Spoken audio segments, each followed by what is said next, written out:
நாம் நீண்ட நாள் உயிர் வாழ்வதற்காக பெரியவர்கள் நிறைய ரகசியத்தை விட்டு விட்டு சென்றுள்ளார்.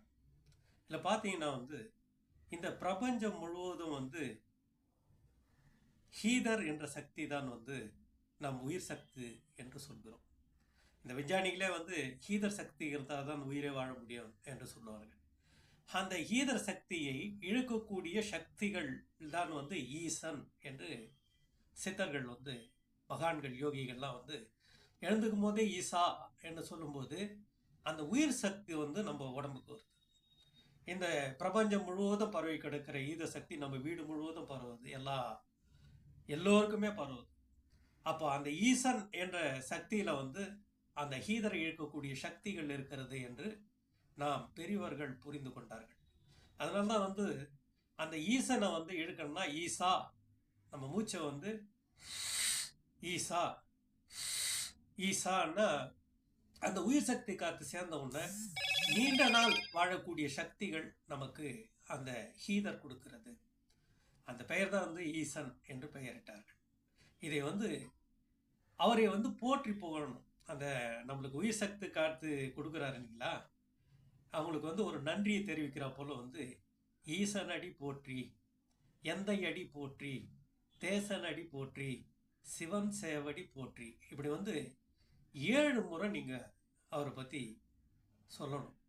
அப்போ நம்ம ஆயுள் நீட்டிக்கும். ஈசன் அடி போற்றி, எந்தை அடி போற்றி, தேசன் அடி போற்றி, சிவன் சேவடி போற்றி அப்படின்னு சொல்லிக்கிட்டே இருக்கணும். அந்த 7 முறை கையிலேயே எண்ணிக்கை எண்ணணும்.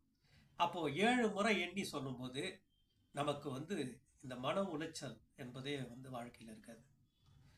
ஏன்னா இறைவனை வேண்டும் பொழுது நமக்கு ஆயுள் நீட்டிக்கும். நம்ம ஆபத்துக்கள் விபத்துக்கள் எப்பொழுதுமே ஏற்படாது. அவ்வளோ சக்திகள் இந்த 4 வரியிலே இருக்கு. அதை நம்ம தினமும் நம்ம ஆயுள் காலம் முழுவதும் பாட வேண்டும். நம்ம நல்லா இருக்கணும்னா சில ரகசியங்களை நாம் கற்றுக்கொள்ள வேண்டும்.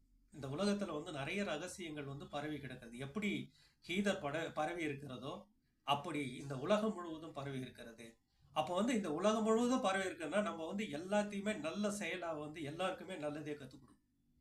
நல்லதே செய்யுங்கன்னும் போது அப்போ உங்கள் குடும்பமே நல்லபடியாக இருக்கும். அப்போ நீங்கள் நல்லது செய்யும் பொழுது உங்கள் குடும்பமே நல்லபடியாக இருக்கும். எல்லாருக்கும் கற்றுக் கொடுக்குற பழக்கம் நாம் மேற்கொள்ள வேண்டும் என்று தான் சித்தர்களுடைய ஆசையை.